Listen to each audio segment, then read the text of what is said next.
Assalamualaikum warahmatullahi wabarakatuh. Alhamdulillah kita lagi ngumpul-ngumpul di sini.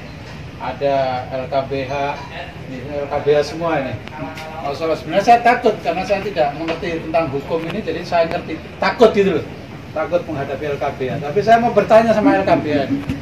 Ini kan kasus Karanganyar tentang ranting Mojogedang ini agak sedikit ini ya, proses hukumnya ada liku-liku sampai terjadi pra-peradilan di Pengadilan Negeri Karanganyar. Saya mau tanya sama LKBH ini, anggap kayak beling ini mau ngedan, ini nggak ngerti hukum. Pak LKBH, kenapa ini proses hukum di Karanganyar kok sampai melaksanakan pra-peradilan terhadap kepolisian itu gimana nih ceritanya?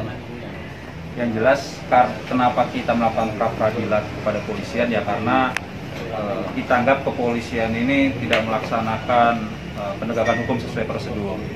Ya, makanya kita melakukan pra-peradilan. Sebenarnya pra-peradilan itu tidak lantas kita ajukan begitu aja. Jadi kita persuasif lah, koordinasi dengan penyidik. Tapi kita lihat kayaknya ada ketimpangan lah dalam proses pelaksanaan ini sehingga kita melakukan pra-peradilan dengan harapan dulur-dulur kita ini mendapatkan keadilan dari proses ini. Apa sih yang dipandang oleh LKBH kok tentang penerapan pasalnya atau apa itu kok sampai terjadi pra ini? Ya. Jadi terutama penerapan pasalnya. Jadi penerapan pasalnya dari awal yang kita dapatkan adalah melakukan penganiayaan ya, hanya penganiayaan dengan ancaman 5 tahun. Di tengah perjalanan ketika proses penahanannya sudah selesai dan harusnya dikeluarkan dari tahanan karena tidak ada perpanjangan, tiba-tiba kita mendapatkan informasi bahwa dulur-dulur kita nih mendapatkan perpanjangan penahanan. Ketika kita menerima suratnya, ternyata pasal yang diterapkan berbeda. Oh, ada tambahan gitu? Ada tambahan, penganiayaan, luka berat. Nah, kita bertanya, loh kok di tengah jalan kok tiba-tiba berubah tanpa sepengetahuan kita kan gitu. Bahkan yang diperiksa pun, yang menjadi tersangka pun tidak tahu kalau dia pasalnya berubah gitu. Nah, ini kan yang tidak benar. Seharusnya kan kalau memang ada perubahan karena petunjuk dari kejaksaan disampaikan, kamu sekarang kami tambahi loh pasalnya kan. Nah, jadi kita ini bisa mempersiapkan buat pembelaan nantinya ke depan. Nah, ini yang kita anggap kepolisian ini kita menjadi tanda tanya, ini kenapa kok nggak disampaikan kepada kita? Kan tidak ada salahnya kalau disampaikan kepada kita, kan kita bisa mempersiapkan diri untuk pembelaan. Sebenarnya bukan begitu loh Pak. Nah, ini yang kita sesalkan sebenarnya dari kepolisian. Ya. Wah, ini jadi agak sedikit ruwet kalau saya lihat dari penerapan tadinya langsung ada tambahan pasal dan lain sebagainya. Karena saya dengar-dengar dalam penjemputan tersangka ini dulu juga nggak ada surat untuk surat dari kepolisian itu nggak ada, penangkapannya itu nggak ada.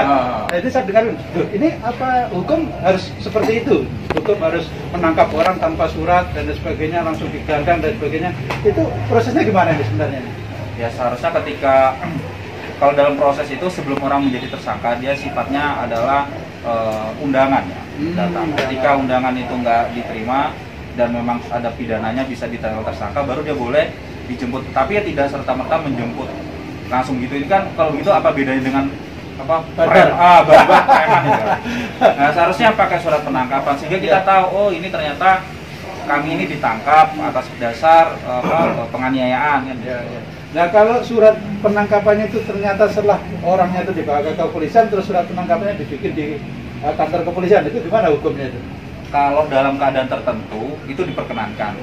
Biasanya kalau seandainya orang ini ada potensi melarikan diri ya. Tapi kalau orangnya di sini-sini aja ya kan, terus dia bukan penjahat kayak kelas kakap ya harusnya nggak perlu lah. Alhamdulillah agak jelas kita dalam keadaan untuk penerapan hukum ini memang belum tentu lah.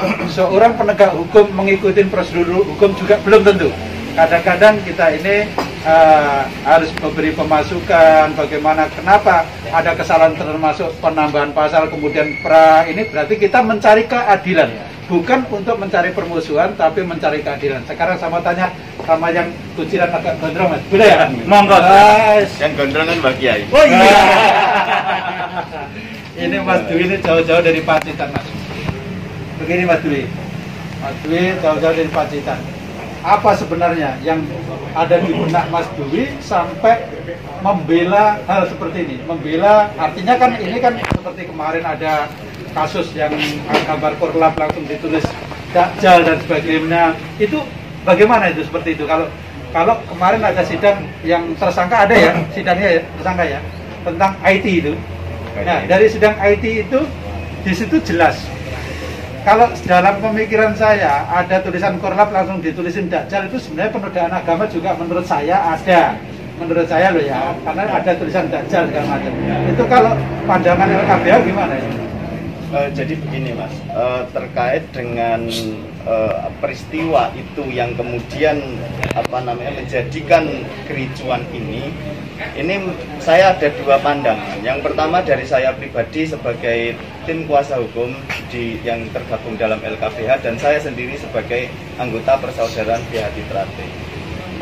Kalau secara personal ya ini sama. Yang saya rasakan pasti suasana kebatinan saya dengan dulur-dulur sama. Kami merasa terhina, kami merasa martabat kami, simbol kami ini direndahkan dengan cara-cara seperti itu. Bahwa kita tahu sama seperti panjenengan sampaikan, Dajjal ini apa loh? Dajjal ini kan sesuatu hal yang paling itu krusial banget. Iya, paling sadis dan paling sadis. Iya. Sadis Dajjal itu. Karena Dajjal akan dibangkitkan ke dunia lagi untuk nepuk-nepuk nanti kuburan. Makanya betul kalau misalnya sampai terjadi memicu kemarahan dari dulur-dulur persaudaraan BHT Trate. Yang kemudian terkait dengan kenapa kok kita juga membela ini, selain daripada memang keenam tersangka atau terdakwa yang sekarang ini sudah mau disidangkan ini adalah dulur-dulur kami dan kami saat ini adalah sedang melakukan pembelaan terhadap hak-hak daripada warga negara kan gitu, supaya kedudukannya ini menjadi sama di muka hukum kan gitu. Ketika ada hal-hal yang mengarah kepada pelanggaran hak asasi manusia ya kita bela, ini yang kita bela. Dan perlu diketahui proses pra-peradilan ini selain daripada untuk mencari keadilan juga sebagai controlling masyarakat, kita penegak hukum terhadap kinerja kepolisian. Apakah sudah betul kinerja kepolisian dalam melakukan penyidikan dan melakukan penahanan itu yang paling penting. Jadi artinya kita tidak mencari permusuhan, betul, tapi mencari keadilan demi undang-undang kita. Betul, yang dan kita gitu ya. Kita ini advokat ini sama-sama aparat penegak hukum. Ya, gitu kan. Artinya sama-sama saling mengkontrol. Nah, terus kemudian kan karena dengan adanya pra ini sepertinya ada perubahan sampai cepat sekali, krusial, langsung tiba-tiba langsung dilimpahkan gitu loh. Ya, seperti kayak ngegas gitu. Ini gimana nih pendapat ini? Saya tidak berani, maksudnya saya tidak perlu untuk menanggapi itu, tapi kita semua bisa menilai sendiri. Menjadi tanda tanya ketika sudah ditahan selama 20 hari, kemudian sudah diperpanjang selama 40 hari, artinya ini 60 hari. Kenapa perubahan pasal itu di akhir-akhir mau perpanjangan? Monggo ini kita biar dulur-dulur atau masyarakat sendiri yang menilai. Pun juga ini nanti akan kita uji di persidangan dan mudah-mudahan harapan kita juga nanti persidangan ini sampai selesai, maksudnya pra-peradilan ini bisa sampai selesai, diperiksa sampai putusan itu nanti. Itu harapan kami. Nah ini loh dulur-dulur jawabannya ya, kita mengikuti sidang sampai selesai, ngerti?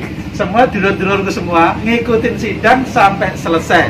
Artinya apa? Mengawal sidang ini sampai selesai.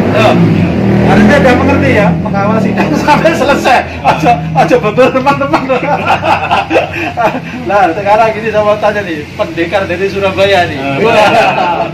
Itu wis jelas ini wis tulisannya lawyer. Ini wis pengacara ini ya.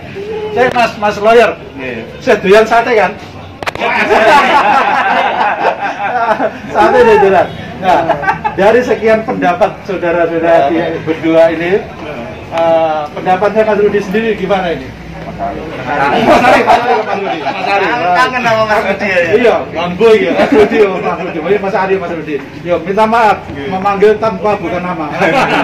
Iya, Mas. Terima kasih Mas Yai. Jadi menambahi aja sih kalau saya Ya. tadi insya Allah sudah cukup dari Mas Hendrik sama Mas Dwi. Jadi kalau saya secara pribadi nambahnya adalah ada ketimpangan disparitas hukum ketika kita berkaca dari perkara yang sebelumnya. Mungkin kita sudah paham kemarin kan sampai rame di Karanganyar itu padahal penerapan sama 170. Tapi saat itu tidak ditahan, hanya putusan percobaan. Ada apa di sini? Makanya kita nanti di sini adalah upaya-upaya teman-teman dari LKPH ini mencari keadilan untuk dulur-dulur di Karanganyar.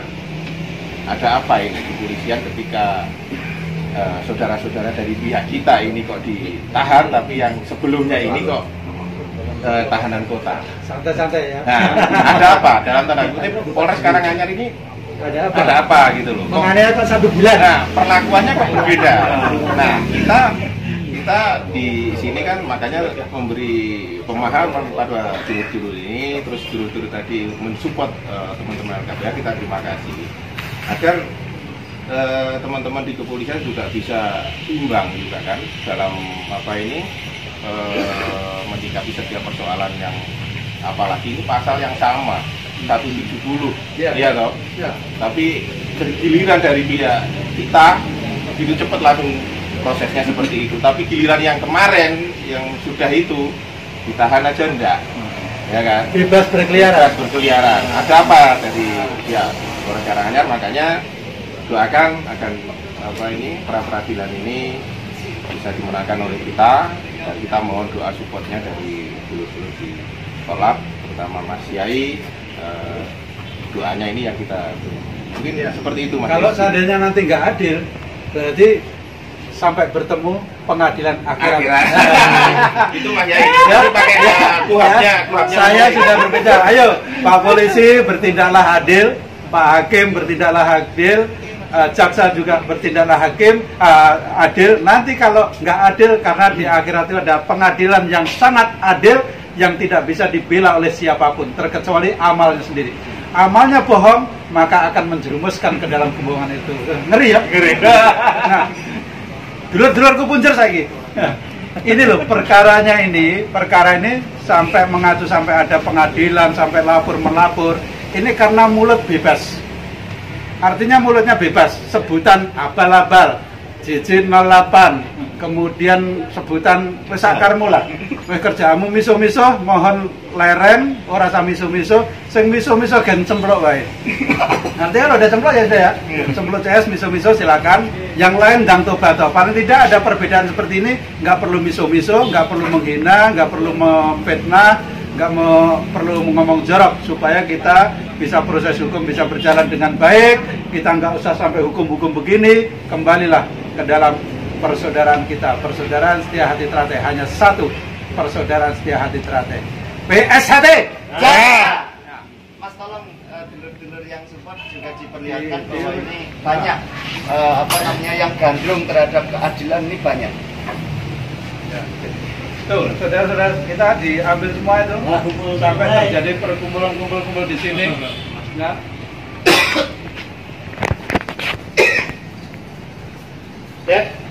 Dedi.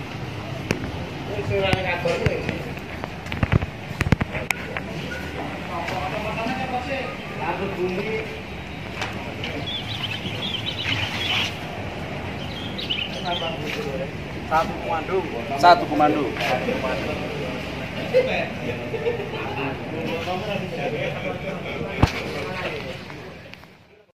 Kita dalam pra peradilan dan sidang-sidang lain dalam kasus PSHT Ranting Mojokedang Cabang Karanganyar. LKPH Jaya!